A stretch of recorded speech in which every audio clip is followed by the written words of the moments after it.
ಓಂ ಸಾಯಿರಾಮ್. ಅಧ್ಯಾಯ 29. ಸರ್ವಾಂತರ್ಯಾಮಿ ಬಾಬಾ. ಶ್ರೀ ಗುರುಭ್ಯೋ ನಮಃ. ತಮ್ಮ ಭಕ್ತರಿಗೆ ತಾವು ಪಡೆದ ದಕ್ಷಿಣೆಯಲ್ಲಿ ಕೆಲವು ಭಾಗವನ್ನು ವಿತರಿಸುತ್ತಿದ್ದರು. ಇದನ್ನು ಕೇಳಿ ತಿಳಿದ ಮದರಾಸಿನ ಭಜನಾ ತಂಡದವರು ಕಾಶಿಯಾತ್ರೆ ಮಾರ್ಗದಲ್ಲಿ ಶಿರಡಿಗೆ ಬಂದರು. ಆ ತಂಡದ ಯಜಮಾನನ ಪತ್ನಿ ಮಾತ್ರ ಹಣದಾಸೆಯಿಲ್ಲದೆ ಅಲ್ಲಿಗೆ ಸಾಯಿ ದರ್ಶನಕ್ಕಾಗಿ ಬಂದಿದ್ದಳು. ಆಕೆಯ ನಿಶ್ಚಲವಾದ ಭಕ್ತಿಯನ್ನು ಕಂಡ ಬಾಬಾ ಅವರು ಆಕೆಗೆ ಶ್ರೀರಾಮನಾಗಿ ಕಾಣಿಸಿದರು. ಇದನ್ನು ಕಂಡ ಆಕೆ ಭಕ್ತಿಯಿಂದ ತನ್ನ ಇಷ್ಟ ದೇವತೆಗೆ ಕೈಮುಗಿದಳು. ಅಲ್ಲಿದ್ದವರಿಗೆ ಇದು ತಿಳಿಯದೆ ಆಶ್ಚರ್ಯವಾಯಿತು. ಶ್ರೀರಾಮ ದರ್ಶನದ ವಿಚಾರ ತಿಳಿದವರು ಇದು ಹೇಗೆ ಸಾಧ್ಯ ಎಂದು ಪರಿಹಾಸ್ಯ ಮಾಡಿದರು. ಆದರೆ ಆಕೆ ಸ್ವಲ್ಪವೂ ಸಿಟ್ಟಾಗಲಿಲ್ಲ. ಕೆಲವು ದಿನಗಳ ನಂತರ ಆಕೆಯ ಪತಿಗೊಂದು ಕನಸಾಯಿತು. ಆತನು ಸೆರೆಮನೆಯಲ್ಲಿ ಬಂಧಿತನಾದಂತೆ ಹಾಗೂ ಬಾಬಾ ಜೈಲಿನ ಬಾಗಿಲ ಬಳಿ ನಿಂತಂತೆ. ಆತನು, ಹೇ ಗುರು, ನಿಮ್ಮ ಕೀರ್ತಿ ಕೇಳಿರುವೆ, ನಮಗೆ ಇಂತಹ ಸಂಕಟವೇಕೆ ಎಂದು ಕೇಳಿದಂತೆ. ಆಗ ಬಾಬಾ, ನಿನ್ನ ಕರ್ಮಗಳ ಫಲವನ್ನು ನೀನು ಅನುಭವಿಸಲೇಬೇಕು ಎಂದರು. ತಾನೇನು ಕರ್ಮ ಮಾಡಿಲ್ಲವೆಂದು ಆತನು ತಿಳಿಸಿದಾಗ, ಇದು ಪೂರ್ವಜನ್ಮದ ನೆನಪಿಲ್ಲದ ಪಾಪ ಎಂದರು. ಬಾಬಾ ಇದಕ್ಕೆ ಆತನು, ನೀನು ಸರ್ವಶಕ್ತರು, ನನ್ನ ಪಾಪಗಳನ್ನು ಏಕೆ ಸುಡಬಾರದು ಎಂದಾಗ ಬಾಬಾ, ನಿನಗೆ ನಂಬಿಕೆ ಇದೆಯೋ ಎಂದರು. ಆತನು, ಖಂಡಿತ ಇದೆ ಎಂದಾಗ ಬಾಬಾ ಕ್ಷಣಕಾಲ ಕಣ್ಮುಚ್ಚುವಂತೆ ಹೇಳಿದರು. ಕಣ್ಮುಚ್ಚಿ ತೆರೆಯುವುದರೊಳಗಾಗಿ ಏನೋ ಬಿದ್ದ ಸದ್ದಾಯಿತು. ಆಗ ಭಕ್ತನು ನೋಡಿದಾಗ ಕೈಬೇಡಿ ಕಳಚಿ ಬಿದ್ದಿತು. ಆಗ ಬಾಬಾ, ನಿನ್ನನ್ನು ಪುನಃ ಬಂಧಿಸುತ್ತಾರೆ ಎಂದರು. ಆತ ಬಾಬಾ ಅವರಲ್ಲಿ ಶರಣಾದ. ಮತ್ತೆ ಆತನನ್ನು ಕಣ್ಣು ಮುಚ್ಚುವಂತೆ ಹೇಳಿದರು. ಈಗ ಆತ ಪೂರ್ಣವಾಗಿ ಬಂಧನದಿಂದ ಬಿಡುಗಡೆಯಾಗಿ ಬಾಬಾ ಅವರ ಸಮೀಪದಲ್ಲಿದ್ದ.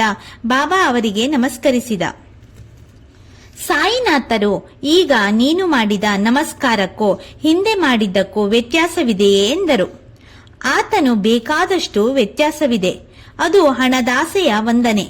ಇದು ನೀವೇ ಪರಮಾತ್ಮ ಎಂದು ಭಾವಿಸಿ ಮಾಡಿದ್ದು ಎಂದು ವಿನಯದಿಂದ ನುಡಿದನು. ಬಾಬಾ, ನಿನಗೆ ಮಹಮ್ಮದಿಯರ ದೇವರಲ್ಲಿ ನಂಬಿಕೆ ಇದೆಯೇ ಎಂದು ನಗುತ್ತಾ ಕೇಳಿದರು. ಆತ ಇಲ್ಲವೆಂದನು. ಹಾಗಾದರೆ ನಿಮ್ಮ ಪೂಜೆಯಲ್ಲಿ ಪಂಜ, ಮದುವೆ ಸಂದರ್ಭಗಳಲ್ಲಿ ಕಾಡಬೀಬಿಗಳನ್ನು ಪೂಜಿಸುವುದಿಲ್ಲವೇ ಎಂದರು. ಆತ ಹೌದೆಂದು ಒಪ್ಪಿದ. ಆತ ಮತ್ತೆ ನೋಡಿದಾಗ ಬಾಬಾ ಅವರ ಬದಲು ಶ್ರೀರಾಮದಾಸರು ಕಂಡರು. ನಮಸ್ಕರಿಸಬೇಕೆಂದು ಹೋದಾಗ ಅವರು ಮಾಯವಾಗಿದ್ದರು. ಬಾಬಾ ಅವರನ್ನು ಮತ್ತೆ ಆತ ಕೇಳಿದ. ನಿಮ್ಮ ವಯಸ್ಸು ಎಷ್ಟು? ಬಾಬಾ, ನಾನೇನು ಮುದುಕನೇ, ನನ್ನೊಂದಿಗೆ ಓಡಿ ಬಾ ಎಂದರು. ಆತ ಹಿಂಬಾಲಿಸಿದಾಗ ಓಡುತ್ತಾ ಮಾಯವಾದರು. ಕನಸು ಕರಗಿ ಎಚ್ಚರವಾಯಿತು. ಈ ಕನಸಿನಿಂದ ಆತನ ಸಂಕುಚಿತ ಭಾವನೆಗಳು ದೂರವಾಗಿ ಆತ ಸಾಯಿಯವರ ನಿಶ್ಚಲ ಭಕ್ತನಾದ. ಆತನಿಗೆ ಬಾಬಾ ಅವರು 2 ರೂಪಾಯಿ ಹಾಗೂ ಬರ್ಫಿ ನೀಡಿ ಆಶೀರ್ವದಿಸಿ, ನಿನಗೆ ಅನಂತ ಐಶ್ವರ್ಯ ಸಿಗಲಿ ಎಂದು ಹರಸಿದರು. ಆತನಿಗೆ ಸಾಯಿ ಕೃಪೆಯಿಂದ ಹೇರಳ ಯಶಸ್ಸು, ಹಣ ದೊರೆಯಿತು. ಮುಂಬಯಿಯ ರಘುನಾಥ ತೆಂಡೂಲ್ಕರರ ಶ್ರೀಮತಿ ಸಾವಿತ್ರಿಬಾಯಿ ಅವರು ಸಾಯಿನಾಥ ಭಜನಾಮಾಲದಲ್ಲಿ ಸಾಯಿಬಾಬಾ ಅವರ ಲೀಲೆಗಳನ್ನು ಸಂಗ್ರಹಿಸಿದ್ದಾರೆ. ಒಮ್ಮೆ ತೆಂಡೂಲ್ಕರರ ಪುತ್ರ ಬಾಬು ಮೆಡಿಕಲ್ ಪರೀಕ್ಷೆಗೆ ಓದುತ್ತಿದ್ದರು. ಜ್ಯೋತಿಷಿಗಳ ಪ್ರಕಾರ ಈ ಬಾರಿ ಪರೀಕ್ಷೆಯಲ್ಲಿ ಜಯ ದೊರೆಯಲಾರದು ಎಂದಿತ್ತು. ಇದು ಅವರ ಮನಸ್ಸನ್ನು ಕಲುಕಿತ್ತು. ತಾಯಿ ಶಿರಡಿಗೆ ಹೋಗಿ ಬಾಬಾ ಅವರನ್ನು ದರ್ಶನ ಮಾಡಿದರು. ತಮ್ಮ ಮಗನ ವಿಚಾರವನ್ನು ಪ್ರಸ್ತಾಪಿಸಿದಾಗ, ಜಾತಕವನ್ನು ಸುಡು, ನನ್ನಲ್ಲಿ ದೃಢ ನಂಬಿಕೆ ಇರಲಿ, ಖಂಡಿತ ಈ ಬಾರಿ ಪರೀಕ್ಷೆಯಲ್ಲಿ ತೇರ್ಗಡೆಯಾಗುತ್ತದೆ ಎಂದರು. ಈ ವಿಷಯ ಸಾವಿತ್ರಿಬಾಯಿ ಮಗನಿಗೆ ತಿಳಿಸಿದರು. ಅವನು ಬಹಳ ಕಷ್ಟಪಟ್ಟು ಪರೀಕ್ಷೆಗೆ ಓದಿದನು. ಮೌಖಿಕ ಪರೀಕ್ಷೆಗೆ ಭಯದಿಂದ ಹೋಗಲೇ ಇಲ್ಲ. ಆದರೆ ಪರೀಕ್ಷಕರು ಲಿಖಿತ ಪರೀಕ್ಷೆಯಲ್ಲಿ ಚೆನ್ನಾಗಿ ಅಂಕಗಳು ಬಂದಿರುವುದರಿಂದ ಮೌಖಿಕಕ್ಕೆ ಬರಬೇಕೆಂದು ತಿಳಿಸಿದರು. ಬಾಬಾ ಉತ್ಸಾಹದಿಂದ ಮೌಖಿಕದಲ್ಲಿ ಸಫಲನಾದ. ಇದು ಬಾಬಾ ಅವರ ಮಹಿಮೆಯಲ್ಲದೆ ಬೇರೇನೂ ಆಗಿರಲಿಲ್ಲ. ಹೀಗೆ ನಿಶ್ಚಲವಾಗಿ ಬಾಬಾ ಅವರನ್ನು ನಂಬಿದರೆ ನಮ್ಮ ಪ್ರಯತ್ನ ಖಂಡಿತ ಯಶಸ್ವಿಯಾಗುತ್ತದೆ. ರಘುನಾಥರಾದ ತೆಂಡೂಲ್ಕರ ಒಂದು ವಿದೇಶಿ ಕಂಪನಿಯಲ್ಲಿ ನೌಕರರಾಗಿದ್ದರು. ಅವರಿಗೆ ಬಹಳ ವಯಸ್ಸಾದ್ದರಿಂದ ಸರಿಯಾಗಿ ಕೆಲಸ ಮಾಡಲು ವಿರಾಮ ಬೇಕಿತ್ತು. ರಜಾ ಪಡೆದರು. ಆದರೂ ಪರಿಸ್ಥಿತಿ ಚೆನ್ನಾಗಿರಲಿಲ್ಲ. ಇದರಿಂದ ಅವರು ನಿವೃತ್ತರಾದರು. ಅವರ ಪ್ರಾಮಾಣಿಕ ಸೇವೆ ಗುರುತಿಸಿ ಅವರಿಗೆ ವಿಶ್ರಾಂತಿ ವೇತನ ನೀಡಲಾಯಿತು.